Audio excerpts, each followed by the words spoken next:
Ahora sí, trajimos una Biblia, si así es, tomémosla con la mano derecha, si es posible la ponemos en alto y decimos: la palabra de Dios contenida en este libro es la verdad que acepto creer, es la enseñanza que me comprometo a seguir y es la esperanza que me atrevo a confesar. Nada me impide recibirla, nadie me evitará que la haga parte de mi vida y por ningún motivo dejaré de proclamarla. Estoy aquí para leerla, oírla y vivirla diariamente. Amén.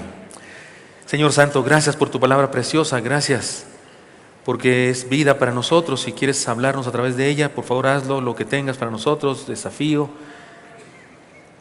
conversión, santificación, enseñanza, lo que tengas, Señor, para nosotros hoy, disciplina. Háblanos, por favor, bendícenos. Te lo pido en Cristo Jesús. Amén. Amén. Hoy tengo dos maneras de introducirme. Una manera de introducirme global a toda la campaña que les comparto, creo que ya lo dije temprano, o no sé si lo dije en este culto, sí, ¿verdad? Que va a ser más larga tantito, una semana más. Se acabaría el próximo domingo, son 42 devocionales, pero vamos a tener una semana extra hasta completar 50 devocionales. Van a ser 50. Yo solito me hago el desayuno, como dice aquel chiste, y tendremos una semana extra. ¿Por qué? Porque ya se me están acabando los devocionales y no se me acaban las doctrinas importantes y especialmente algunas controversiales que necesitamos enseñar, reflexionar en ellas. Por eso seguiremos adelante. Pero déjenme decirles que la enseñanza de hoy es sola eclesia. Solo la iglesia, solo a través de la iglesia o una sola iglesia. Los solas de la Reforma ya se terminaron, son 5. Parece que Martín Lutero pensó en 3, pero luego otros reformadores fueron añadiendo y se hicieron los 5 solas de la Reforma. Son famosos así, los 5. Si usted pone solas de la Reforma, le van a aparecer los 5 solamente. Pero a través de la historia, después de la Reforma, algunos otros han llegado a la conclusión de que nos hacían falta 2 más. Sola eclesia, el de hoy, y sola caritas o solo el amor de Dios. Entonces lo estudiaremos también en este domingo y el próximo, pero hoy nos corresponde sola eclesia. Es un pilar de nuestra fe porque particularmente en este tiempo se hace necesario a reflexionar en él por el individualismo extremo y el sentimiento anti-iglesia que se está volviendo cada vez más frecuente en el mundo. Mire, todos los seres humanos somos miembros de la raza humana. Ya de por sí formamos parte de un grupo, la raza humana. Somos una especie. Por cierto, la especie dominante en el planeta. Si usted se siente así como que nunca ha ganado de nada, pues en eso está ganando. Somos la especie dominante. Nos hacen los mandados, los leones, las jirafas, los elefantes, los estamos destruyendo, estamos acabando con ellos, somos campeones. No tan lindo, pero estoy diciéndolo irónicamente. En eso somos la especie. Así que somos parte de un grupo grandioso, la familia humana. A menos que usted sea, no sé, venusino, marciano. Yo sé que tiene un primo que usted lo ve y dice, no, este se me hace que nació en Plutón o Júpiter, ¿verdad? Sí, pero no, si es humano, somos parte de todos. Pero ser parte de un club que junta dinero para ayudar a los pobres, o un club que tiene mascotas y rescata mascotas de los basureros, o es miembro de un club usted que se juntan para intercambiar sus hijos en diferentes países, yo no sé. La iglesia es como un club. Eso, ser parte de algo, eso es optativo. Es voluntario, es una elección, es una decisión. Y ser parte de la iglesia de Cristo es un llamado de Dios para nosotros. Es trágico, pero algunas personas en su egoísmo, al no querer pertenecer a un grupo, porque no les gusta aquello de, no sé, de integrarse, de someterse, de ser parte de algo, de integrarse a ciertas ideas. Algunas personas prefieren vivir de una manera que según ellos son muy libres, como los que dicen, yo soy cristiano, pero no pertenezco a ninguna iglesia. Sigo a Cristo, pero no a la institución. ¿Qué les pasa? Cristo instituyó su iglesia. La iglesia es una institución porque Cristo la instituyó. Pero los que piensan así, ¿sabe a qué se parecen? Parece a una abeja que dice, yo soy abeja, pero no tengo colmena. ¿Qué es una abeja sin colmena? Se muere, de hecho es un zángano y lo matan. ¿Sabe que a los zánganos los matan las abejas? Porque ya no sirve para nada, entonces hay que echárselo. Ya cumplió su función, ya que se muera. O sea, ¿qué te pasa? Hay gente que dice eso, se creen así muy libres. Un cristiano sin iglesia es un soldado sin batallón, es una oveja sin rebaño, es un huérfano. La palabra membresía que usamos el día de hoy para referirnos a pertenecer a un club o lo que sea, tienes que actualizar tu membresía, tienes que pagar tu membresía. La palabra membresía, ¿qué cree? Viene de la Biblia, viene de la palabra que se utiliza para referirse a que una persona es miembro del cuerpo de Cristo. De ahí surge esta palabra, y ahora se usa en todos los ambientes, pero surge de la idea de ser miembros del cuerpo de Cristo. Aquellos que viven como turistas evangélicos, flotan de iglesia en iglesia, no entienden el grave error, y por favor, no se sienta aludido, todos no se sientan aludidos, porque yo no era de esta iglesia, yo me convertí en otra iglesia. Y después de esa iglesia fui miembro de otra, y después de otra, y después de otra. Mi esposa y yo hemos sido pastores en 7 iglesias, ¿verdad? Roca de la Eternidad, Asael, Primera Iglesia Bautista, Primera de Tapachula, Eliezer, Primera de Chihuahua y esta, es la 7ª. Hemos roto récord, llevamos 21 años. Y algunos hacen todo lo posible porque nos vayamos, pero aquí seguimos, lero. Bueno, eso fue nomás de broma. Pero a lo mejor usted viene de otra iglesia porque se cambió de dirección, porque encontró que la doctrina que estaba enseñando allá no era la que usted encontraba que era bíblica y buscó sana doctrina, o buscó restauración porque tuvo un problema. No hay problema. Por eso hay muchos rebaños de la misma iglesia del Señor Jesucristo en diferentes lugares. Pero una vez que usted viene a una congregación, únase, intégrese, porque somos miembros del cuerpo de Cristo. ¿Se imagina un hígado flotando en el aire? ¿Se imagina una oreja que anda por ahí? ¿Y cuál es tu cuerpo? No, es que no creo en la institución. ¿Qué le pasa? La oreja va pegada al cuerpo. Las partes del cuerpo, aunque feas, este dedo es el más feo que tengo. Está chueco, no lo puedo enderezar, pero toco muy bien el piano con él porque está ya doblado para donde es. De verdad, me lo querían enderezar, pero lo iban a dejar derecho, ya no se iba a poder doblar. Dije, no, en la torre, y entonces no voy a poder tocar el piano, por lo menos esta tecla, porque ahí donde ves si toco el piano. Mal, pero toco el piano. Pero ahí compongo canciones, un día esto voy a dar un concierto acá. Pero y mis piernas flacas, no me gustan. Cuando me ponía short en la secundaria me decían, ya bájate del pollo, me decían. Pero ahí están, son las mías, son las que me hacían correr rápido y ganaba competencias de 100 metros planos. Es decir, somos parte del cuerpo y estamos ahí metidos. No puede estar flotando en el aire.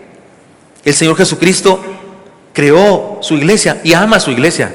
Y no solo es su cuerpo, también es su esposa. Y ojo con eso, porque es su esposa. Tú no puedes decirle a un compañero, oye, me caes muy bien, pero tu esposa apesta, tu esposa me cae gorda.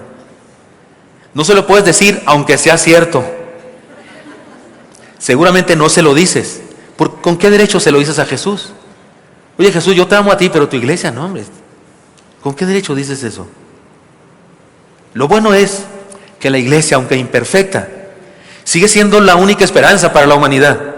Porque la iglesia tiene el mensaje, Dios dio el mensaje a su iglesia, Cristo fundó su iglesia para eso, para dar un mensaje que es la única esperanza de la humanidad.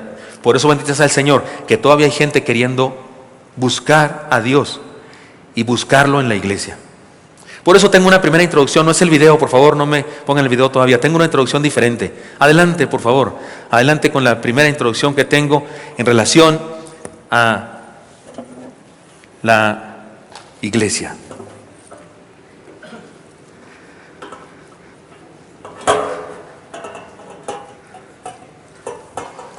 Yo me bajo porque aquí va a pasar algo.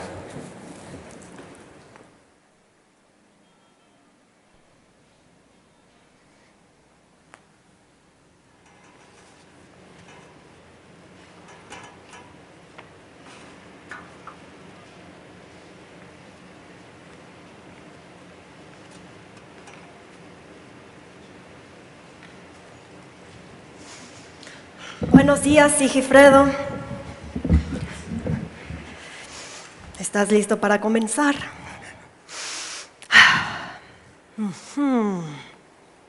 Maravilloso.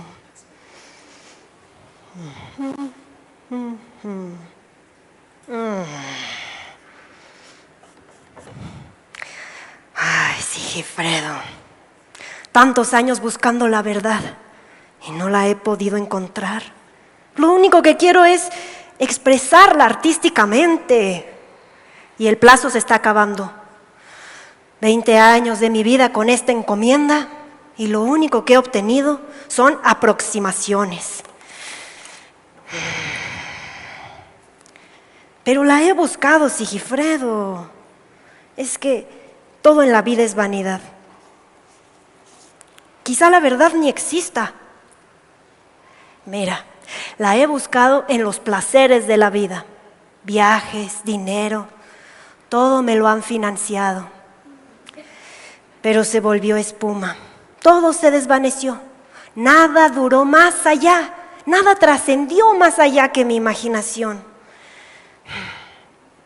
Incluso la busqué probando sustancias exóticas que alteraban mi comportamiento, mi conciencia, pero ahí tampoco encontré la verdad, Sigifredo. Lo único que encontré fue soledad, vacío. Un vacío que tuve que llenar comiendo. Sí, deleitándome en una de las necesidades básicas del ser humano. Pero solo me llené de culpas, de enfermedad. Y nunca quedé plenamente satisfecha. Pero seguí buscando, Sigifredo, esa verdad que le daría sentido a mi vida. Me volví una persona saludable, deportista, pero me afané demasiado, así que dejó de ser saludable.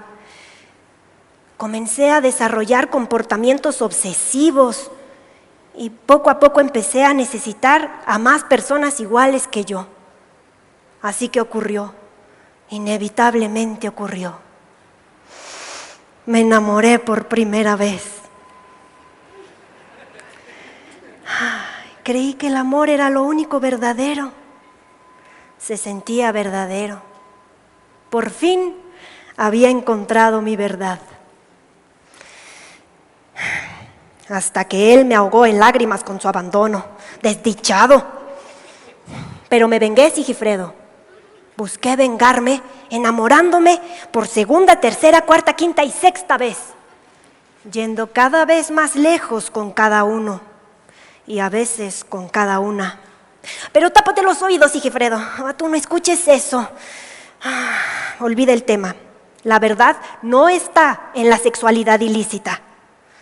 Te convierte en una persona peligrosa, insaciable, cada vez necesitando más y más emociones nuevas. Así que me volví cazadora de ovnis, después de fantasmas. Me volví vidente, pero dejé de ver cosas importantes. Y así, confundida, sugestionada, perdida, me di cuenta que ya tenía 30 años y que era momento de comenzar a trabajar, de ocuparse de las cosas serias e importantes de la vida. Trabajé muy duro, Sigifredo, día y noche, me esforcé, pero también perdí de vista otras cosas importantes que anhelaba. Pero en fin, el arte fue mi salvación y sigue siendo mi salvación. Es todo lo que me importa, es lo único que amo, es lo que me satisface. Es mi escape, Sigifredo. Es todo en mi vida. Bueno, tú también, Sigifredo. Ay, mi gran amigo, con esa invaluable escucha tuya. Nunca has dicho nada que pueda molestarme. Gracias. Sé que siempre estarás conmigo. Aunque mi ruina será grande si no logro encontrar la verdad. Pero me siento cansada, Sigifredo. Creo que tal vez es momento de rendirse, ver qué pasa.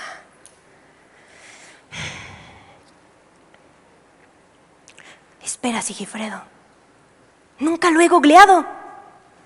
A ver, vamos, googléalo, la verdad absoluta. Sí. A ver. Diccionario filosófico, Wikipedia, Monividente, Jaime Maussan. Espera. ¿Está usted cansado de buscar la verdad en el mundo y no la ha encontrado? Descubra la verdad absoluta. Campaña Enraizados. Iglesia Bautista Oreb de México. Una comunidad con los brazos abiertos. Sigifredo, nunca he buscado la verdad en la iglesia. Prepara las maletas. Próximo destino, Metro Tasqueña. Vámonos, Sigifredo.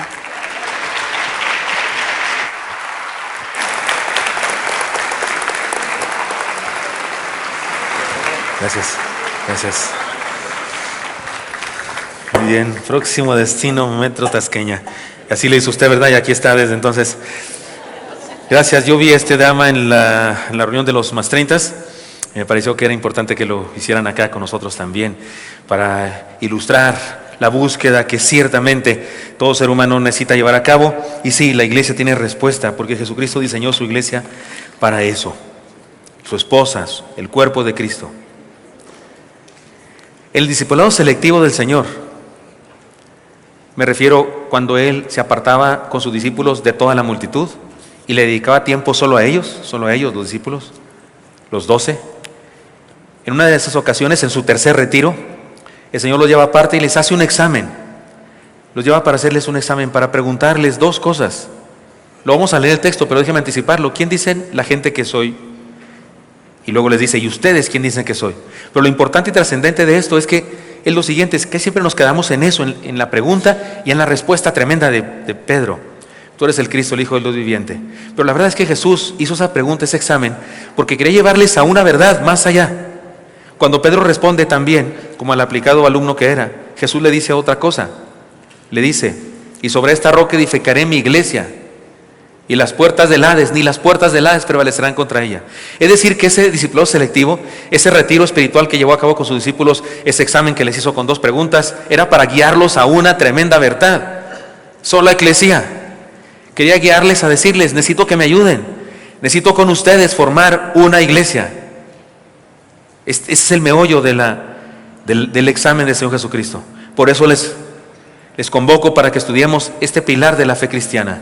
Sola eclesia, solo por la iglesia. Y ahora una introducción a través de un video. Adelante, por favor.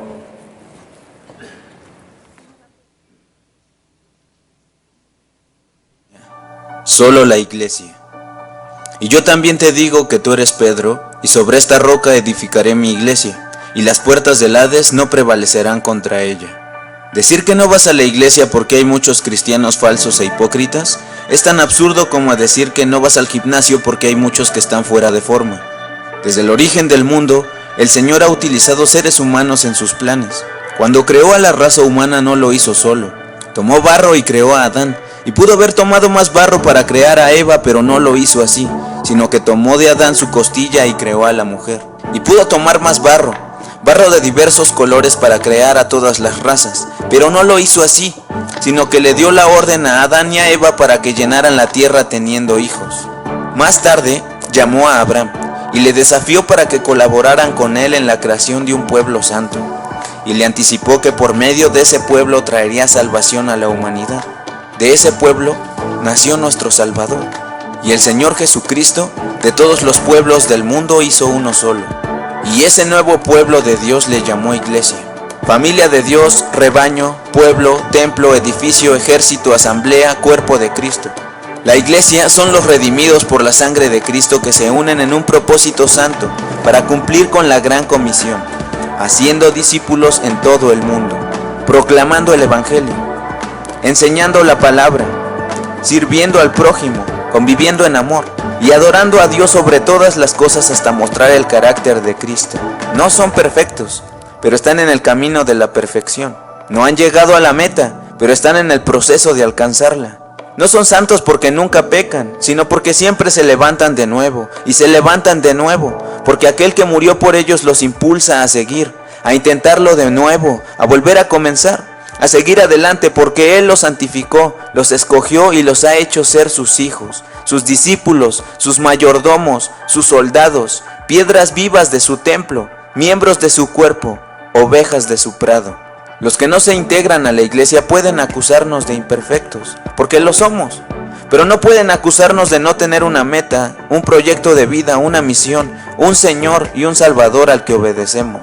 Los que se han ido de la iglesia pueden acusarlos de hipócritas si quieren, de incongruentes si gustan, pero no pueden acusarlos de cobardes, inconstantes e infieles, porque a pesar de lo que son, siguen ahí, siguen siendo iglesia. No han abandonado las filas de la fe, no se escudan en la falacia de que siguen creyendo en Dios mientras se envuelven en el mundo. No, los que son de la iglesia siguen luchando contra el mundo, siguen unidos al cuerpo, siguen ofrendando sus vidas para que los planes de Dios se cumplan, y un día serán perfeccionados por completo. Mientras tanto, desde su imperfección, son instrumentos del perfecto Dios. Cristo fundó su iglesia en la tierra, con humanos.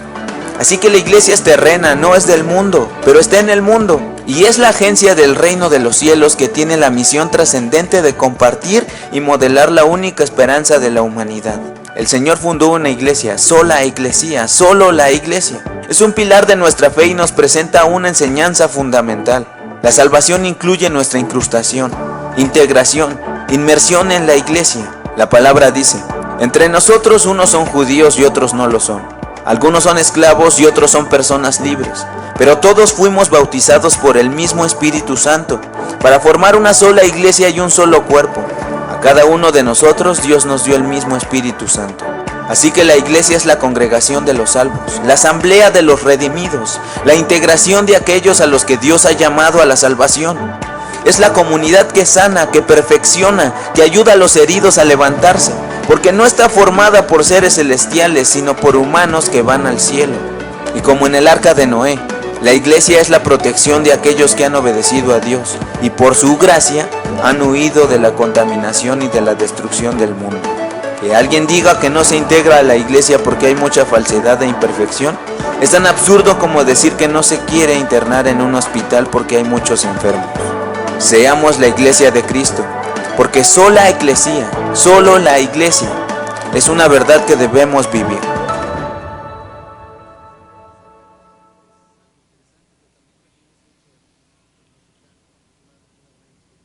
Amén. Leamos el texto en donde Jesús hace un examen a sus discípulos para guiarlos a la conclusión de que es necesario formar sola iglesia. Lean conmigo, por favor, es el Evangelio de Mateo, capítulo 16, versículos 13 hasta el 20. Está en la pantalla, lo leen conmigo, dice así: Viniendo Jesús a la región de Cesarea de Filipo, preguntó a sus discípulos diciendo: ¿Quién dicen los hombres que es el Hijo del Hombre? Ellos dijeron: unos Juan el Bautista, otros Elías y otros Jeremías o alguno de los profetas. Él les dijo: ¿y vosotros, quién decís que soy yo? Respondiendo Simón Pedro dijo: Tú eres el Cristo, el Hijo del Dios viviente. Entonces le respondió Jesús: Bienaventurado eres, Simón, hijo de Jonás, porque no te lo reveló carne ni sangre, sino mi Padre que está en los cielos. Y yo también te digo que tú eres Pedro, y sobre esta roca edificaré mi iglesia, y las puertas del Hades no prevalecerán contra ella. Y a ti te daré las llaves del reino de los cielos, y todo lo que atares en la tierra será atado en los cielos, y todo lo que desatares en la tierra será desatado en los cielos. Entonces mandó a sus discípulos que a nadie dijesen que Él era Jesús el Cristo. Señor, háblanos por favor, bendícenos, te lo pedimos de todo corazón. Amén. Ubiquémonos en el momento histórico en el que el Señor Jesucristo hace esto. Ha entrado en su tercer retiro con sus discípulos, escogió lugares predominantemente gentiles, porque los gentiles no era tan famoso entre ellos, era más entre los judíos. Algunos gentiles no sabían quién era, él no había estado por ahí regularmente, él se circunscribió al pueblo de Israel. Entonces, estando entre los gentiles, no iban a tener las multitudes ahí bombardeándoles con solicitudes y demás, y pudo estar a solas con sus discípulos. En esta ocasión, la razón es practicarles un examen en cuanto al desarrollo de su discipulado. Quería ayudarles a encontrar su identidad, porque la identidad es importante, ¿no es cierto? La identidad es valiosa, es necesaria. Hay gente que gasta un dineral en psicólogos y psiquiatras para tener una buena identidad. Uno no puede hacer un trámite en un lugar si no tiene una identidad. Le piden incluso su identificación. Les he contado que en el país de Honduras se usa la palabra identidad para referirse al pasaporte o al IFE. Entonces yo fui ahí al mostrador y la señorita me dice: ¿me da su identidad? Y yo decía: no, por favor, si me ha costado un buen trabajo hacerla, ¿verdad? Crearla. O pensé que a lo mejor me decía: soy hombre. Y estoy contento con eso. Digo, por aquello de las 212 identidades que existen según algunos, según la ONU misma. No, se refería a la credencial. La credencial, en este caso se refería al pasaporte, su identidad, su documento que le identifica. Insisto, no se puede hacer trámite si no tiene usted eso. Es importante. Y resulta que el Señor Jesucristo quiere que sus discípulos tengan una sana identidad. Los papás queremos que nuestros hijos se junten con personas con sana identidad, ¿no es cierto? Papá le pregunta: ¿y quién es ese chamaco que te llama todos los días? Le pregunta a la adolescente que trae a media escuela detrás de ella porque es linda, y entonces el papá quiere saber quién es ese que le llama todos los días. Y el papá quiere saber quién es ese a que el chamaco escucha tanto que no se quita los audífonos ni para comer. Pues ¿a quién escuchas? ¿Quién es ese? Porque eso de quién eres es importante. ¿Qué identidad tienes? ¿De qué le giras? ¿A dónde vas? Eso es importante. Muy bien, pues en el discipulado de los 12 hay un momento en el que el Señor les confronta con este tema. En realidad, cuando les pregunta: ¿quién soy para ustedes?, está implícita la idea de ¿quiénes son ustedes? Porque ¿sabe qué? Porque somos lo que somos en relación a otros. Dígame si no. Somos un nombre que nos pusieron y luego unos apellidos que nos relacionan con papá y con mamá. Y esa relación está implícita, la del abuelo y la de los abuelos del otro lado. Es decir, los nombres mismos nos identifican. ¿Sabe usted que los nombres, los apellidos, por ejemplo, son en realidad, significan hijo de alguien? En la Biblia, Bartimeo, ese ex ciego, en realidad se llamaba su papá Timeo, y él se llamaba Bartimeo, que quiere decir hijo de Timeo. Bar, hijo. Hay en nuestra iglesia un jovencito que se llama David ben Judá, porque hay un David en la Biblia, que su padre era Judá, entonces se llamaba David, hijo de Judá. De hecho, si usted se apellida Hernández, su antepasado que le dio al apellido, el apellido, era hijo de Hernando, por eso es Hernández. Y los Rodríguez, es que era hijo de Rodrigo, y los González, hijo de Gonzalo, y los Gutiérrez, hijo de Gutiérrez. Y usted dice, ¿habría un nombre así? Pues ha de haber habido un nombre así entre los allá antepasados. Porque los nombres nos dan identidad, nos identifican con alguien. Entonces cuando Jesús les pregunta, ¿quién soy para ustedes?, les está preguntando, ¿cuál es su apellido? ¿De qué se trata? ¿Quiénes son? Porque decidir quién es Jesús también nos hace decidir quién soy yo. Porque somos en relación a Jesús. O dígame si no, los nombres de la Biblia para nosotros. La Biblia nos llama mayordomos, discípulos, santos, hijos de Dios, ovejas. Todo eso habla de una relación que tenemos con Dios. Porque la identidad es relaciones.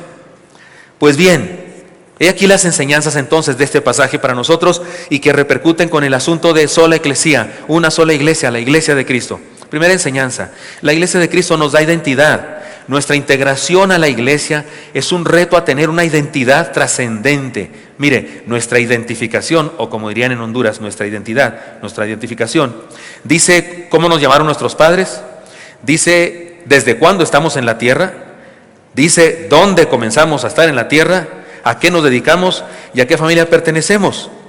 Por ejemplo, algunos documentos dicen todo eso. Usted en el IFE, usted y yo podemos decidir que algunas cosas no le pongan, pero la verdad es que un documento oficial debe tener todos esos detalles. Nuestra identidad en Cristo también dice cosas. Dice cómo nos llama Dios, dice qué hacemos en el planeta, dice cuándo nacimos de nuevo, dice qué propósito tenemos para vivir y dónde iremos a pasar la eternidad. Y estoy hablando metafóricamente de que nuestra identidad espiritual, no me vaya a pedir usted una credencial de la iglesia, ¿verdad?, que diga todo eso, porque eso está en nuestra vida. Nuestra identidad en Cristo dice esas cosas. Ahora bien, los discípulos de Jesús, antes de encontrarse con el Señor Jesucristo, eran gente sana en su identidad. Ellos sabían bien quién eran. Algunos eran pescadores, otros agricultores, unos comerciantes. Había un cobrador de impuestos, ese era el que tenía una identidad más famosa. Era odiado por todos, por eso era famosa, todos lo odiaban. Nadie lo dejaba entrar a su casa, no podía ir a la sinagoga, le estaba prohibido. Pero tenía una identidad, era el millonario que se había hecho rico a través de la trampa, porque estaba vendido al Imperio Romano, pero tenía identidad. Y había un revolucionario, uno que militaba en un partido político, un partido revolucionario. Cada uno de los discípulos sabía exactamente bien quién era, no tenían problemas de identidad alguno. Pero tampoco tenían una motivación que cautivara sus conciencias y que les diera significado. Aunque es un hecho que eran judíos piadosos y conservaban en su corazón la esperanza de que el Mesías apareciera. De pronto, estos hombres, muy sanos en su identidad, de pronto se encuentran con un hombre que les impresiona, les revoluciona su mundo, su filosofía, les revoluciona sus conceptos religiosos, sus valores morales, sus principios para relacionarse, su política, su economía, su ecología, etcétera, etcétera. Y ahora sí que están confundidos. Ahora resulta que todo lo que habían creído antes estaba equivocado. ¿Se acuerda que Jesús en el Sermón de la Montaña se la pasó diciendo varias veces? Dijo, habéis oído que fue dicho. ¿Se acuerdan de esa frase? Pero yo os digo, sí, discúlpeme, encontrarse con Jesús produce problemas de identidad. Encontrarse con Jesús es una crisis. Algunos no la identifican tan severa porque se convirtieron muy niños, porque nacieron en un hogar que bendito sea el Señor, les enseñaron a amar al Señor Jesucristo y la palabra. Pero los que nos convertimos así, viniendo de otro lado, todos debimos experimentar una crisis. ¿Cuántos se convirtieron así que bajaron del cerro a palazos? ¿Cuántos me refiero? No eran hijos de cristianos. A eso me refiero, que no habían ido a una iglesia de niños. Levanten su mano. Son un titipuchal como yo. Conocer a Cristo es una crisis. Jesús dice, habéis oído que fue dicho, pero yo os digo. Les dijo a sus discípulos, los judíos odiaban el Imperio Romano que los gobernara, pero había leyes particularmente odiosas, como la ley que decía que un soldado romano podía ordenarle a una persona del imperio que le ayudara a cargar un bulto por lo menos 1 milla. Y Jesús llega y les dice, porque les molestaba mucho eso, si alguien te pide que lo cargues 1 milla, cárgalo 2. ¿Cómo la ve? Y si te pega 1 mejilla, pon la otra. Y te quiere quitar el saco, dale hasta la corbata y la camiseta. Estoy parafraseando eso para otras ropas en otro tiempo. Es decir, eso los metió en líos. Por eso les revoluciona. Por eso dejan temporalmente su actividad. Los pescadores dejan de pescar, los comerciantes dejan de comerciar y se someten al discipulado de un fuera de serie que les habla de un mundo y de un ideal que está más allá de toda lógica y razonamiento humano.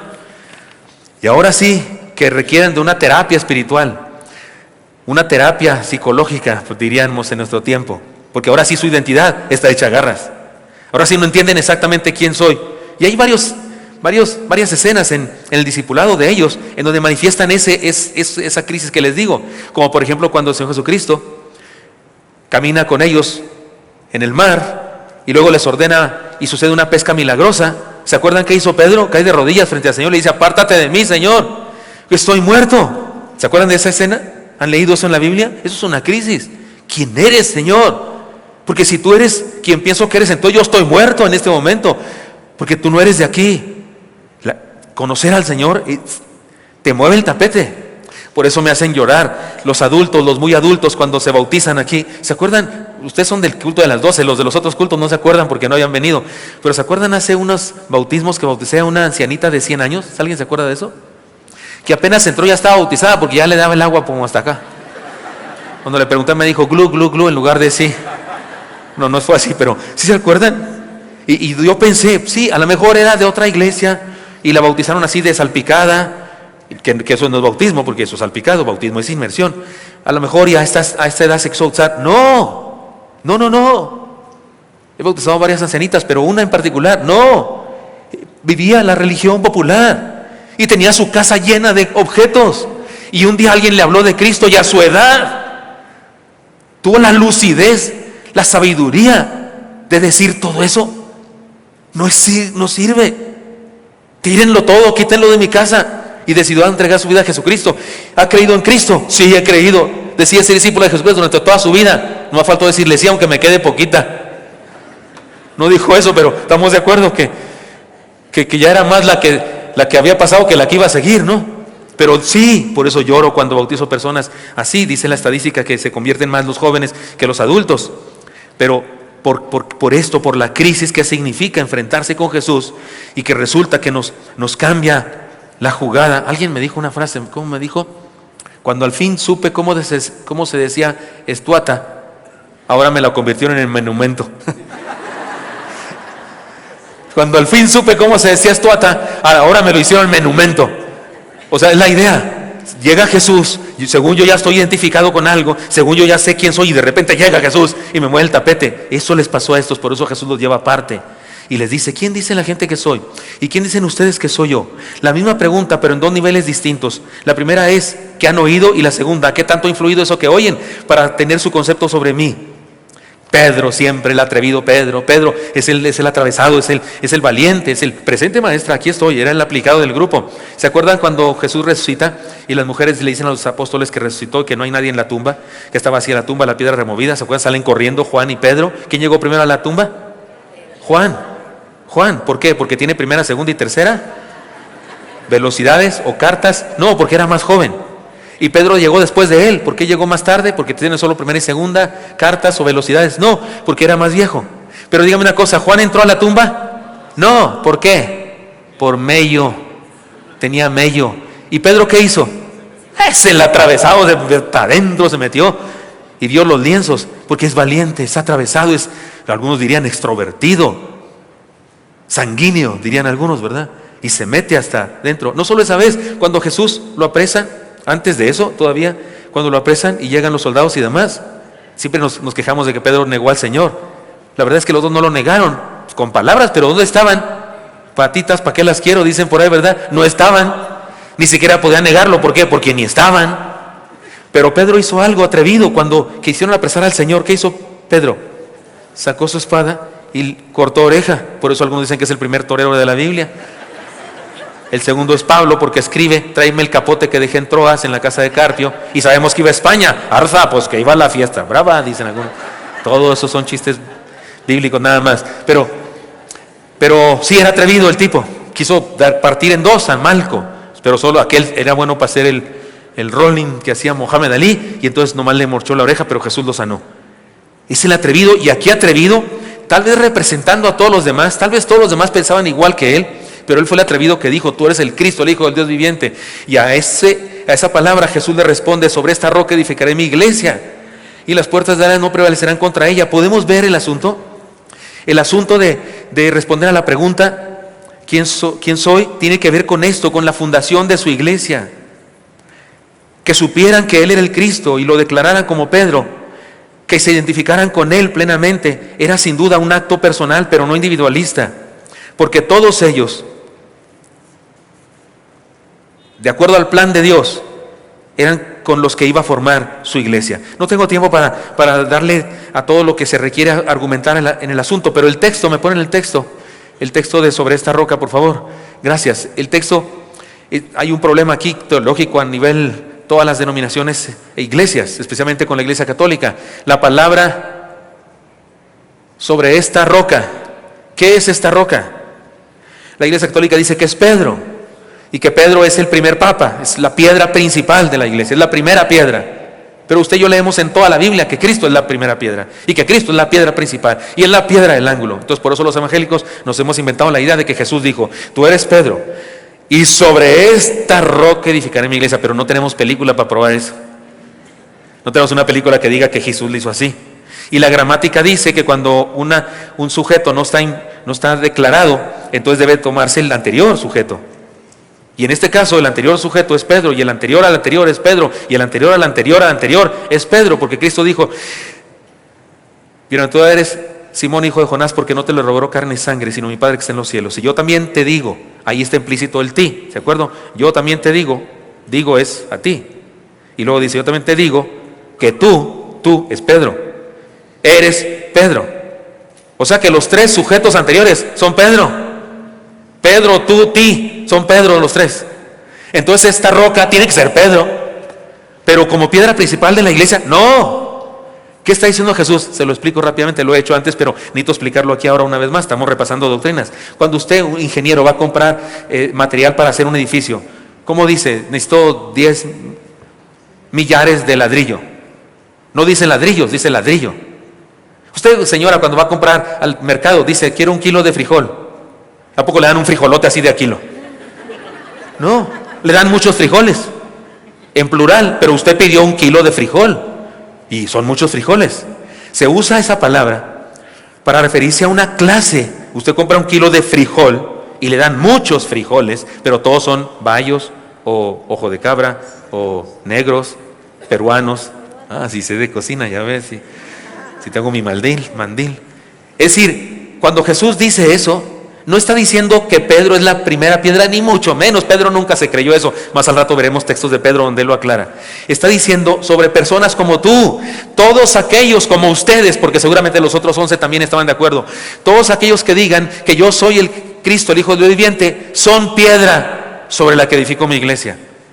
Usted no dice: ese edificio de piedras. No, hasta se oye raro. Usted dice: ese edificio de piedra. Hay un edificio de piedra, ¿no dice así usted? Un edificio de cantera, no dice de canteras. Dice de cantera, o dice de bloque, no de bloques. Es decir, Jesús está diciendo personas. Hermana Rocío, ¿usted cree que Cristo es el Hijo del Dios viviente?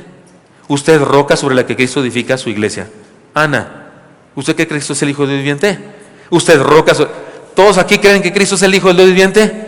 Ustedes son roca, lo digo en singular, son roca sobre la que Cristo edifica su iglesia. Así es como funciona. Esto es lo que significa. Así es que ¿podemos ver lo importante de esto? Responder a la pregunta ¿quién es Jesús? Nos convierte en algo, nos da identidad. Uno de los problemas más serios de nuestra sociedad, de nuestros días, es lo que yo llamo, solo una vez he hablado de eso antes aquí, pero hoy quiero volverlo a mencionar. Es un problema mortal, es una enfermedad mortal. Es más grave estar enfermo de esto que de celiaquía, como yo, de artritis, como yo, de diabetes, como yo, y de hipertensión, como yo, más lo que se acumule. Líbrenos Dios. Es más mortal que eso. Le llamo a esta enfermedad el equismo. Equismo, es una enfermedad malísima, no está en la palabra. Me refiero a esa inconsciencia, indiferencia, esa superficialidad y desfachatez con la que tratamos los temas más importantes de la vida. Hay gente que trata con más dedicación. ¿Quién va a ganar el campeonato? Que estos temas serios de la vida. ¿Quién es Dios para ti? ¿Quién es Dios para mí? ¿A qué iglesia vamos a ir? ¿A quién vamos a entregar nuestra vida? Eso es importante. Hay gente que lo toma, ni habla de eso. Pero hay otros asuntos que los toma como más importantes. A eso le llamo yo equismo. El que te importa un comino. Hay otra manera más fea de decir eso, pero yo voy a usar equismo. No lo busquen en el diccionario, el diccionario no está tan avanzado como nosotros. Por ejemplo, he aquí algunos ejemplos de equismo manifiesto. Le dicen a alguien: hermano, no tome tanto refresco, le puede hacer daño. X, de algo habremos de morir, ¿no? ¿Ya captaron el equismo? X, ese es el equismo. Y es diabético el amigo, y se come una concha con nata. Y es diabético, y la concha esa que tiene la costra así de azúcar, la más grandota, así. Tiene los bigotes todos llenos de azúcar, y es diabético. Y le dices: oiga, no comas eso, te va a matar. X, de algo de morir, ¿no? Eso es a lo que llamo una enfermedad. Otro ejemplo de equismo manifiesto: hijo, no veas tanta televisión, tienes trabajo que hacer. X, papá, al rato lo hago. Hermano, cuidado con ese canto cristiano, lo que dice no tiene base bíblica. X, pero habla de Dios, ¿no? No leas ese libro, puede contaminar tu vida. X, me divierte mucho.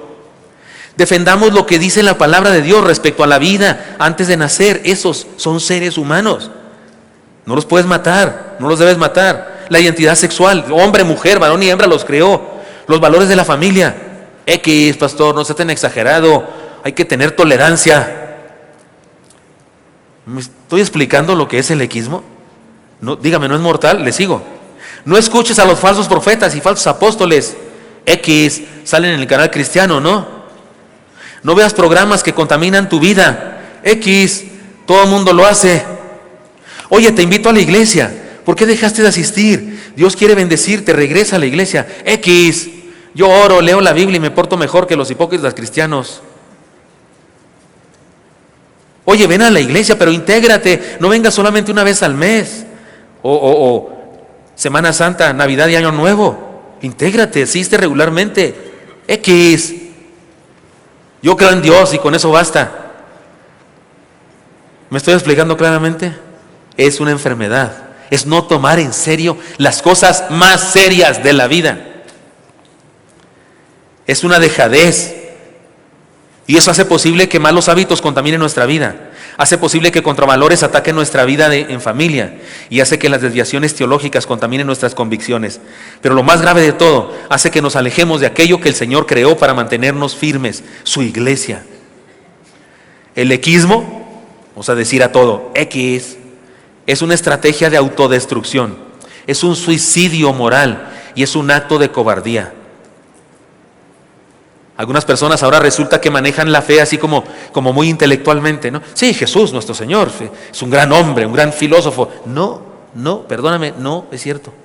Jesús no fue un gran hombre, un gran filósofo, una persona muy lista, muy sabia. No, fue el Hijo de Dios. Y un buen hombre, una persona muy inteligente, muy sabia, no dice que es hijo de Dios. Está loco si dice eso. Y entonces no es un gran hombre, a menos que sea hijo de Dios. Pero si es hijo de Dios, entonces no lo pongas a la par con todos los demás grandes hombres de la humanidad, por favor, no. No tiene nada que ver con Gandhi, ni con Buda, ni con Mahoma, ni con nadie. No, Jesús ni a los talones le llega ni uno de ellos. Nadie. Él es otra cosa, Él es Dios hecho hombre. No es un hombre iluminado, no es un hombre que meditó mucho, no es un hombre que fue un gran héroe. No, fue el Dios eterno que se despojó de sí mismo y se hizo uno de nosotros. Eso es otra cosa. Pero hay gente que lo toma así como X. Hay muchas ideas, hay que ser tolerantes. Yo soy ecuménico, dicen algunos, que ni saben qué es eso. Voy a dar uno de los devocionales, va a ser sobre eso. ¿Por qué no somos ecuménicos? Porque creo yo que no somos ecuménicos y creo que no debemos serlo. Pero voy a explicar eso más adelante. De lo que estoy hablando es de esa irresponsabilidad, de no tomar en serio las cosas serias. Jesús tomó muy en serio el asunto de su iglesia. Apartó a sus discípulos. No enseñó eso ahí delante de todos, no, los apartó a ellos.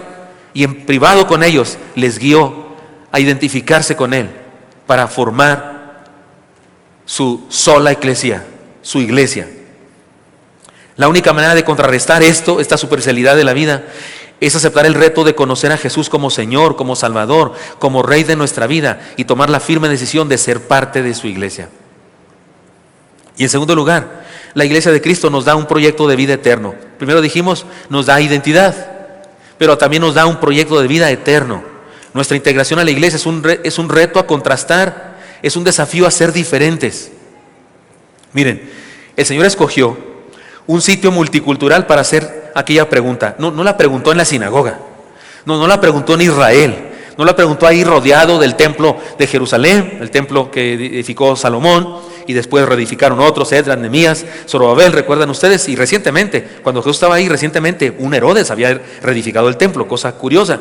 Fue para quedar bien con los judíos, no necesariamente porque él fuera muy creyente.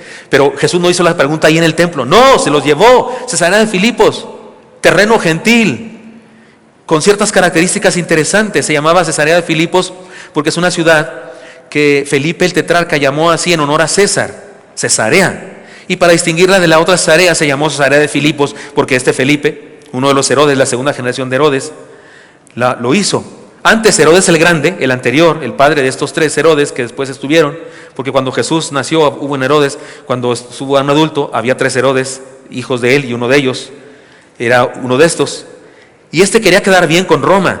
Y el Herodes el Grande hizo un templo enorme y hermoso de mármol blanco para la adoración del espíritu de Roma, que se había personificado en César. Porque Roma fue un país, la verdad, muy inteligente políticamente. Conquistaba a otros países, quitaba a los reyes que había y ponía a sus propios, de la gente, de los dominados, levantaba reyes, de los nobles o de la gente rica de ahí, pero eran personas, digámoslo así, que eran sus muñecos, ¿verdad? Sus títeres. Pero Roma estableció leyes que hasta la fecha se estudian. Si usted estudia para licenciado, tiene que pasar por una clase que se llama Derecho Penal Romano o Derecho Romano, porque los romanos hicieron cosas muy importantes y construcciones muy importantes. ¿Ha oído el dicho que dice todos los caminos conducen a Roma? Pues en aquella época eso era verdad. Sí, el Imperio Romano hizo carreteras para todas partes del imperio para favorecer el comercio. Acabó con los piratas de los caminos para favorecer eso del comercio. Entonces era un país poderoso, tanto que llegaron a creerse divinos. Y llegaron a creer que ellos habían venido del cielo, y la historia aquella de Rómulo y Remo, que usted sabe, y esas cosas. Y se hizo una religión para adorar a Roma. Y el personaje que venía a ser así como el Mesías de esa religión era el César, en turno. Y resulta que Herodes, para quedar bien con el Imperio Romano, hizo un templo. Imagínense que tuviéramos un templo de México y que hiciéramos sacrificios ahí y lleváramos veladoras para la bandera mexicana, o yo no sé, para poner ahí. Así era la cosa. No acaba aquí el asunto. Podemos decir que era una ciudad con un trasfondo idolátrico, también trastorno, pero era trasfondo lo que quise decir. El templo se podía ver desde cualquier punto de llegada a la ciudad y manifestaba la grandeza política de Roma. Pero además de que se exaltaba el poderío de Roma, era un territorio plagado de templos dedicados al antiguo dios Baal. Se cree que había por lo menos 14 templos de estos en las proximidades, al Baal sirio. Así que se trataba también de un territorio lleno de recuerdos de las religiones paganas antiguas. Además había un gran cerro que se veneraba por dos razones. En el cerro había una caverna y de la caverna surgía agua. Y los judíos decían que se había formado de ahí el Jordán y era su río sagrado, y entonces lo consideraban sagrada esa montaña y esa caverna. Pero los paganos decían que ahí había nacido el dios Pan, por eso la ciudad se llamaba antes Panías. Por otro lado, era un lugar importante por todo lo que se veneraba, supersticiones paganas, la historia sagrada de los judíos, la historia de Roma. Y es ahí, en ese justo lugar, cargado de contenido religioso pagano y judío, donde se podía respirar, además de ocultismo, la vanagloria del poderío político romano. Es en ese lugar donde Jesús de Nazaret, y permítanme describirlo como si yo soy de aquella época, un reportero de aquella época, y no sé todo acerca de Jesús y sé quién es. Permítanme describirlo como alguien lo describiría en aquella época. Y en ese lugar, Jesús de Nazaret, el hijo del carpintero, un cercillo maestro no autorizado por la jerarquía judía, que había nacido en un humilde pesebre, un hombre sin un centavo en la bolsa, con un grupo de hombres comunes, como dicen en mi rancho, pocos y mal armados, un revolucionario sin violencia que decía que había que poner la otra mejilla y cargar la segunda milla, un líder perseguido por la religión judía, uno contra el que en ese preciso momento se estaba tramando estrategias para matarlo, tiene el atrevimiento de levantarse en medio de aquel significativo lugar y decirle a los seres humanos: den la espalda a todo eso, rechacen todo eso, toda idea de Dios, religión, lealtad, rechácenlo y vengan, síganme, yo con ustedes voy a hacer una sola eclesía, mi iglesia, crean en mí y solo en mí.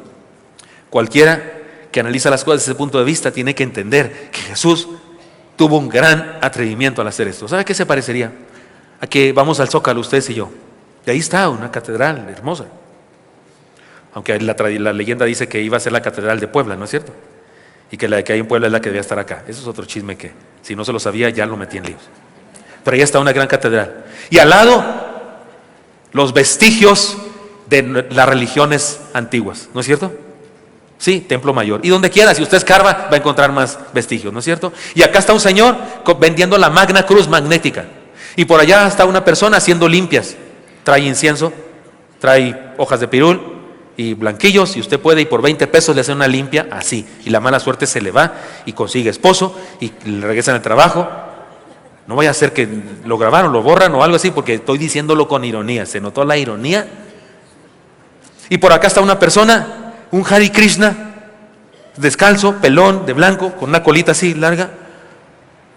Hola hermano, un chavo que usted lo conoce en la universidad, es el Pepe, es el que usted conoce, pero ahí anda, ya es Hare Krishna.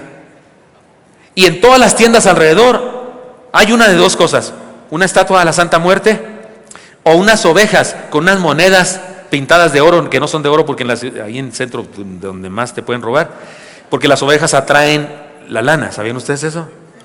Por eso hay gente que tiene ovejas ahí en su negocio. Y les aseguro que en varias puertas hay ajos colgando, pues para los vampiros que se vayan o algo así, para las malas vibras.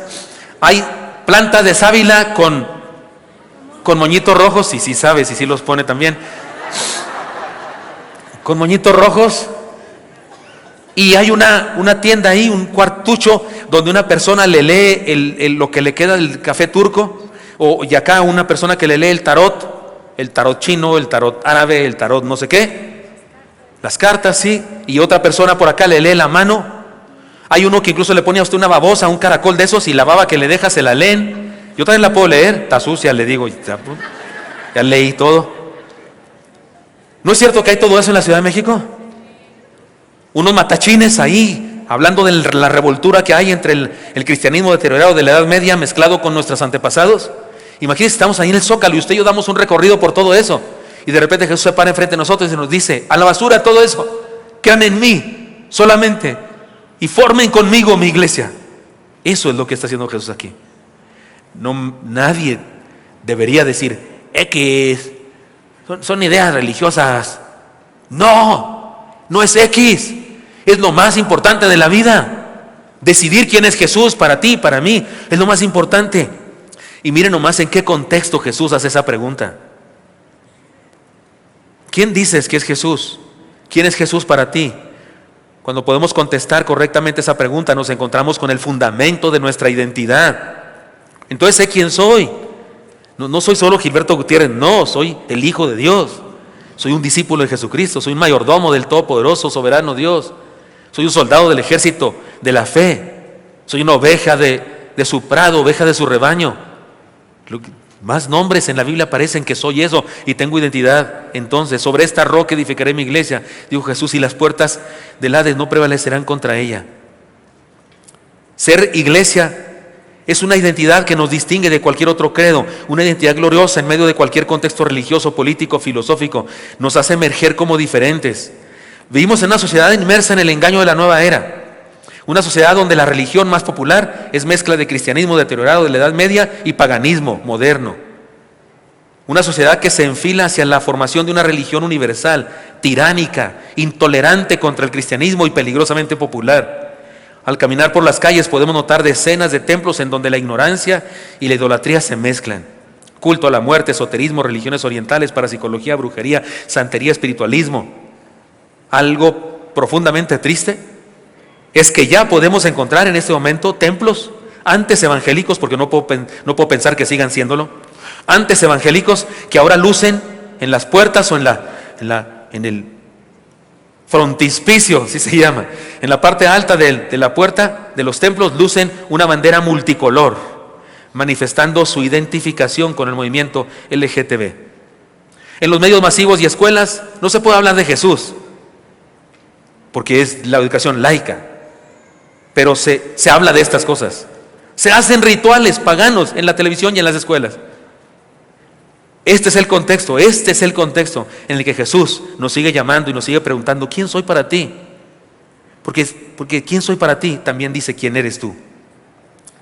Nos sigue desafiando a darle la espalda a todas las ideas que se oponen a su evangelio.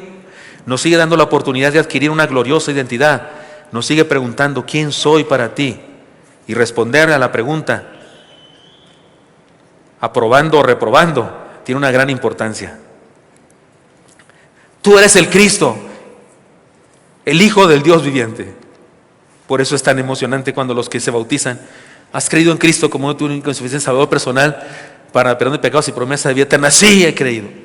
Por eso es tan importante, porque es esta misma pregunta y es esa misma respuesta con diferentes palabras, pero la misma cosa. Y entonces somos rocas de las que Cristo usa para edificar su iglesia. La iglesia cristiana, la única, la iglesia de Cristo. Eso es lo que se forma cuando usted y yo respondemos la pregunta con valor. Seamos su iglesia, hermanos míos. Seamos su iglesia, respondamos a la pregunta con valor y seamos su iglesia. Entonces la iglesia nos da identidad y además la iglesia nos da un proyecto trascendente. Y en tercer lugar, para terminar, la iglesia de Cristo nos da un sacerdocio. Sí, un sacerdocio, le explico. Nuestra integración a la iglesia nos convierte en instrumentos de contacto, embajadores, puentes, es decir, sacerdotes. Esta es una verdad tan importante en la Biblia que algunos teólogos incluso opinan que debería ser un sola de la Reforma o un sola de nuestra fe, el sacerdocio de cada creyente. Tal vez la única razón por la que no es un sola es porque está difícil hacerlo sola, no se puede decir así. Pero sí es una doctrina fundamental, el sacerdocio de cada creyente. Porque sola eclesía, todos los creyentes tenemos el privilegio y la responsabilidad de ministrar, compartir vida a otros. Es muy interesante que fue precisamente Pedro a quien el Señor le dijo, yo también te digo que tú eres Pedro y sobre esta roca edificaré mi iglesia y las puertas del Hades no prevalecerán contra ella y a ti te daré las llaves del reino de los cielos y todo lo que atares en la tierra será atado en los cielos y todo lo que desatares en la tierra será desatado en los cielos. Y algunas personas se creen con poder, los carismáticos usan este texto para decir, mira, Dios nos dio el poder, tú puedes atar y desatar. Si tú perdonas a alguien aquí será perdonado allá y si no lo perdonas tampoco allá. ¿Quién te dijo eso? Es una frase que decía un gobernante a un embajador. Cuando un rey nombraba de embajador a una persona, le decía, lo que atares allá será atado acá, diciéndole, te doy autoridad de mi representación. Lo que está diciendo Cristo aquí es usando una metáfora para decirnos que somos su representantes en la tierra, pero no está diciendo que somos los dioses de la tierra, como algunos pretenden creer. Y cuando dice que a Pedro le dio las llaves del reino, significa que Pedro predicó el primer sermón evangelístico y se abrió el reino para el mundo. No significa que esté en el cielo Pedro con un llaverote. Ni significa que nosotros somos los que abrimos o cerramos las puertas para que la gente se convierta. Imagínense, ¿no? ¿Cómo va a ser eso? Los seres humanos no tenemos semejante responsabilidad. A cualquiera de nosotros que debemos encargar a que saliera el sol cada mañana, ya habría un montón de días sin sol. ¿Sí o no es cierto? Si Dios le encargara a un ser humano, tú te encargas de que llueva, no hombre, estaría seco todo. ¿Cierto o no es cierto? No nos puede dar Dios semejante poder, Él es el poderoso. Lo que dice aquí este pasaje es que somos sacerdotes. Tenemos una misión de compartir, ser un puente para compartir la verdad. Pedro entendió eso. Y es el mismo Pedro que nos ayuda a entender todo bien. Miren, es a él a quien Jesús le dijo, tú eres Pedro y sobre esta roca edificaré mi iglesia. Y miren lo que escribió Pedro allá en 1 de Pedro 2, 4, 5 y luego me salto hasta el 9. Es más, léanlo conmigo, está en la pantalla. Acercándoos a él, piedra viva, desechada ciertamente por los hombres, mas para Dios escogida y preciosa. Alto. Aquí Pedro está diciendo, la piedra principal es Cristo. A mí no me involucren, es Cristo. Pedro lo acepta. Y luego dice, sigan leyendo conmigo, vosotros también, como piedras vivas, sed edificados como casa espiritual y sacerdocio santo para ofrecer sacrificios espirituales aceptables a Dios por medio de Jesucristo. Otro alto. Si Pedro se hubiera creído que él era la piedra, no sé qué, hubiera dicho, no, miren, piedra principal, Cristo. Luego, piedra fundamental, yo. Ya después todo el cascajo que quieran ustedes, no sé. No dijo eso. Dijo, Cristo es la piedra principal. Y luego dice, y vosotros también, ustedes. De hecho, se excluye. Todos se excluye en el sentido de inclusión, porque es una exclusión de respeto. Todos somos piedras, mas vosotros sois linaje escogido, real sacerdocio, no real de verdadero, sino real de realeza, real sacerdocio, nación santa, pueblo adquirido por Dios, para que anunciéis las virtudes de aquel que os llamó de las tinieblas su luz admirable. Pedro está diciendo que él no es piedra principal, jamás pretendió ser él la piedra principal. Él reconoció que todos somos piedras vivas. Si creemos en Cristo, somos la clase de piedra con la que Cristo edifica su iglesia. Y por causa de eso somos sacerdotes, es decir, instrumentos de Dios para ministrar a otros. En este otro pasaje que también dice Pedro, se aclara todavía más la cosa. Leen conmigo, por favor, se lo dicen de memoria. 1 Pedro 4:10, ¿cómo dice? Cada uno, según el don que ha recibido, ministre a los otros como buenos administradores de la multiforme gracia de Dios. La multiforme gracia de Dios. Dios nos da gracia de diferentes maneras. Si han estado conmigo en los devocionales, hemos dicho que los dones, se puede hablar de dones funcionales, que son los ministerios, de dones naturales, que son las operaciones de Dios en nuestra vida, y los dones espirituales, que son cosas del Espíritu Santo, que nosotros no decidimos sobre ellas, sino el Espíritu. Lo ha leído usted o lo ha escuchado conmigo, ¿verdad? Pero Dios nos ha dado más cosas que esas, nos ha dado vista, nos ha dado pies, nos ha dado manos, todo lo que nos dio, Dios, lo que soy, lo que tengo y lo que sé, es don de Dios. Y nos lo dio para que lo ministremos. ¿Cómo se le llama a alguien que ministra? Mayordomo o ministro. Son sinónimos. Mayordomo y ministro son sinónimos. Mayordomo solamente quiere decir el mayor de los ministros de la casa. Mayordomo, ¿le suena a domo de doméstico? ¿Sí? De casa. Entonces mayordomo es el ministro de la casa. Pero ministro es el que ministra. Entonces todos somos ministros. La gente llama a los pastores ministros. Y sí soy. Tengo que firmar, tengo que decir cuando voy a algún lugar y qué se dedica. Tengo que decir ministro religioso, porque es la terminología que se usa ahora. Pero la verdad es que usted también es ministro religioso, porque ¿a poco usted no tiene cosas que administrarle a Dios? También todos somos ministros. El problema es que nomás se dice a uno, pero usted también es ministro. Les doy 15 segundos nada más, para que le diga a otro que esté a su lado y al otro lado, le diga, ¿cómo está, ministro del Señor?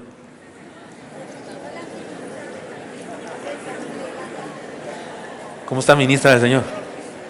Algunos tienen cara así de que, ¿qué? ¿Yo? ¿Ministro?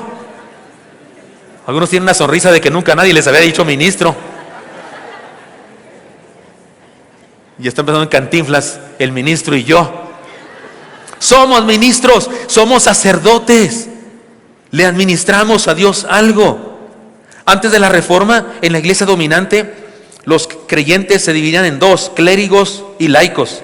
Y la jerarquía era incuestionable. Los únicos que tenían derecho de tener una Biblia y derecho de estudiarla y enseñarla eran el clero. El pueblo, o sea, los laicos, o sea, la raza, no tenían ese privilegio tampoco de ministrarla.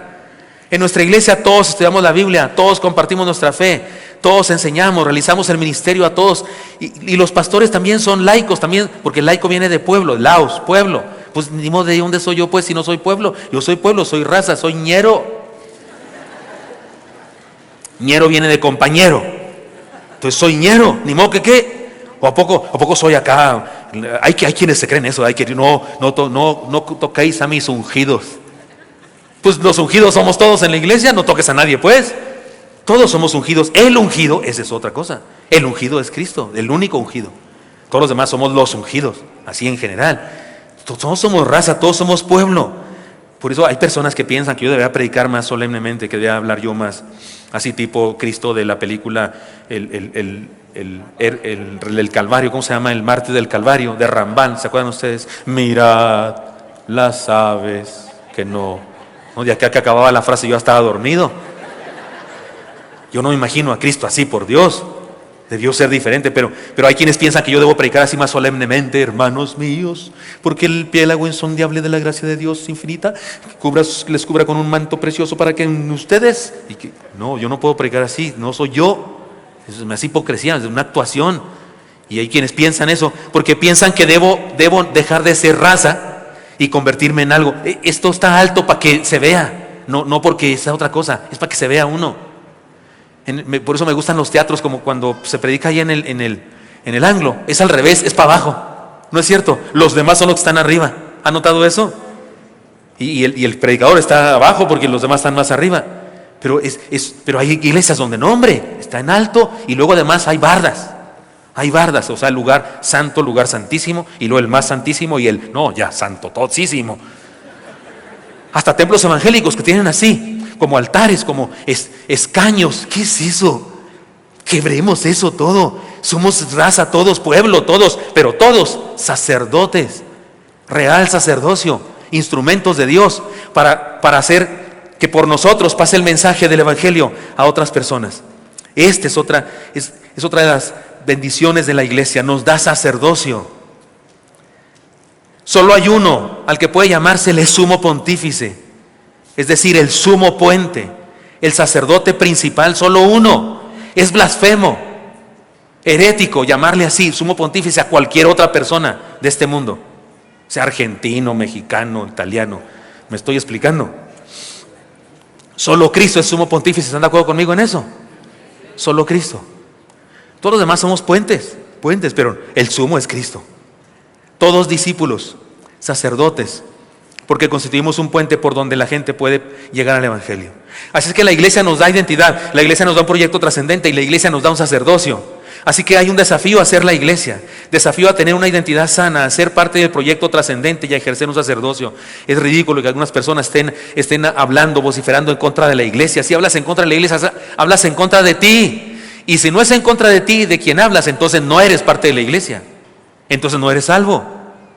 Porque se es parte de la iglesia cuando crees en Cristo y le entregas tu vida. Entonces eres parte de la iglesia. Y hay gente que está peleada con la iglesia, está peleado consigo mismo. Como aquel esquizofrénico que tenía 2 personalidades y que decía, por lo menos me tengo a mí 2 veces. O algo así me lo enseñaron hoy. Me tengo a nosotros, dicen. Por lo menos me tengo a nosotros, o sea, porque tiene doble personalidad. O sea, estás contra ti mismo. Cuando vociferas contra la iglesia, vociferas contra ti mismo, a menos que no seas la iglesia. Porque sí, a lo mejor combates contra la iglesia porque no eres la iglesia, porque no has aceptado a Cristo, porque somos la iglesia nosotros. Cuando nos referimos a los personajes bíblicos decimos el apóstol Pablo, el rey David, el profeta Elías. Es decir, su nombre no va solo, su nombre va acompañado de otra cosa, de otro nombre que tiene que ver con su relación con Dios. En el caso de algunos como Pedro, incluso además de ser el apóstol Pedro, su mismo nombre ya es alguien.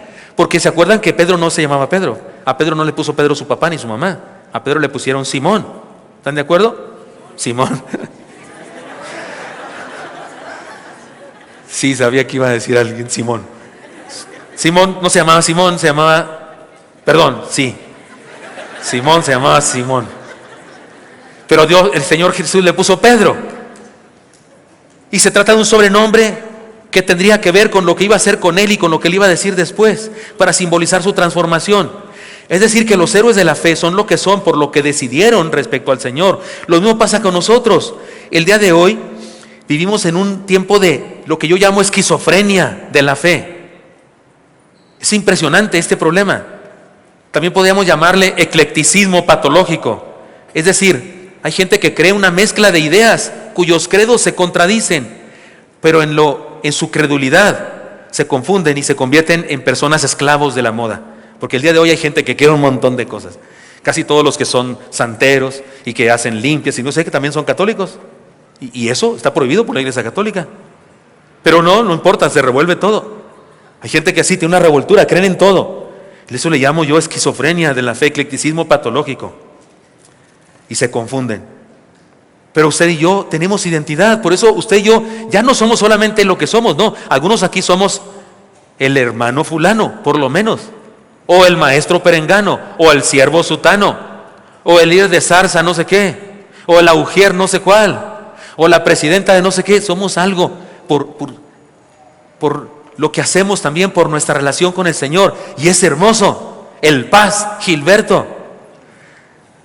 La mayoría de los viejos saben eso, pero muchos no lo saben porque no lo digo cada rato, pero sí de vez en cuando les cuento para los que no saben. No me dicen Paz por pastor, por el pastor, entonces diminutivo el Paz, no el que me puso así por primera vez allá en Chihuahua, Fue un joven que antes de ser cristiano usaba droga, y el que le repartía la droga le decían el pastas, y al pastas de diminutivo le decían el paz.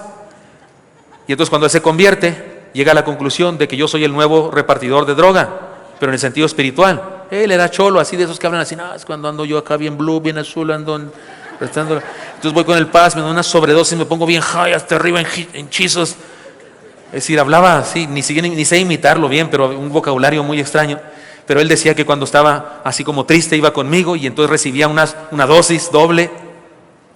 Yo dije, amén, le entro. Sé que es una metáfora así tipo Tim Burton, ¿verdad? Así como el cadáver de la novia o el joven manos de tijeras, y una metáfora medio oscura, ¿no? Algunos ni saben de qué estoy hablando, pero es un cineasta que hace películas así medio oscuras, no sé cómo decirlo.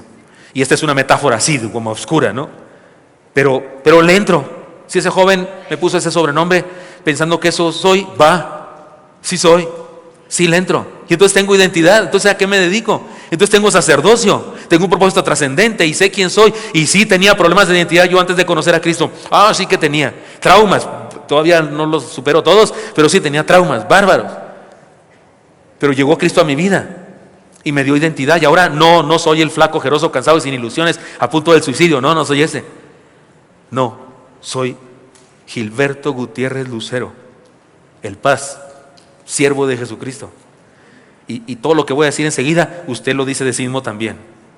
Oveja de su prado, soldado de su ejército, miembro de su familia, miembro de su cuerpo, parte de su esposa, mayordomo de sus bienes, soldado de su ejército, no sé si ya lo dije, súbdito de su reino.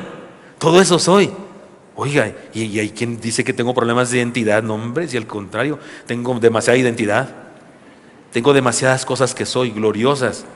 Seguir a Cristo es un desafío a integrarnos a un proyecto llamado iglesia. Si aceptamos el desafío, nos convertimos en alguien con identidad de discípulo de Jesús, cristiano, santo, mayordomo, súbdito del reino, siervo, diácono, maestro, pastor, sacerdote, miembro de la iglesia. Yo le propongo, atrevámonos a hacer la sola eclesía. Esa vez que los llevó aparte el Señor a sus discípulos, no solo fue el examen, saber quién dicen que soy. Vea la dirección de la narración. Los lleva a concluir. Sobre esta roca edificaré mi iglesia. Sobre personas como ustedes edificaré mi iglesia.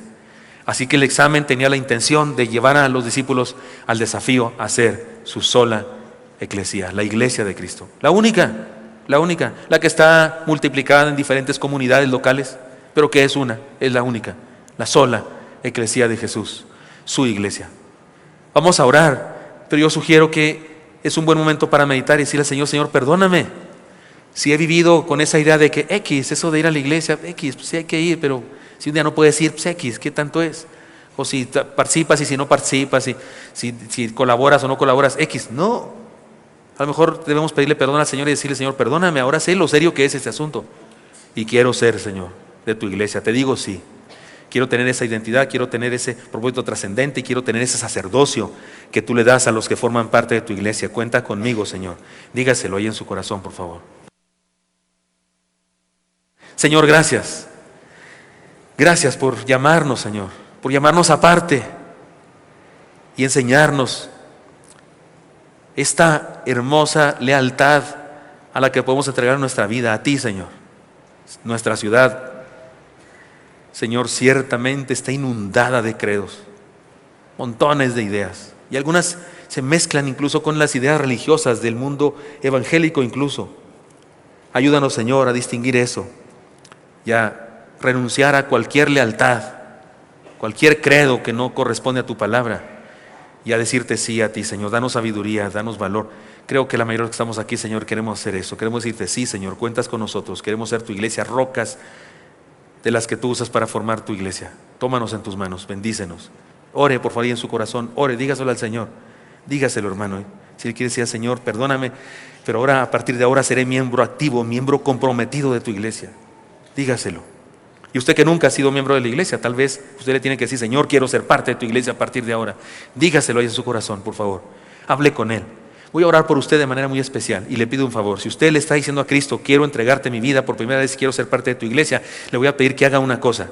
Le voy a retar a que haga algo con respecto a eso que está decidiendo. Por favor, cuando se acabe el culto, yo estaré allá afuera saludando a los que me quieran saludar. Usted vaya y cuénteme y dígame, le entregué mi vida a Cristo. Y ahí voy a orar por usted, mi esposa y yo oraremos por usted de manera especial.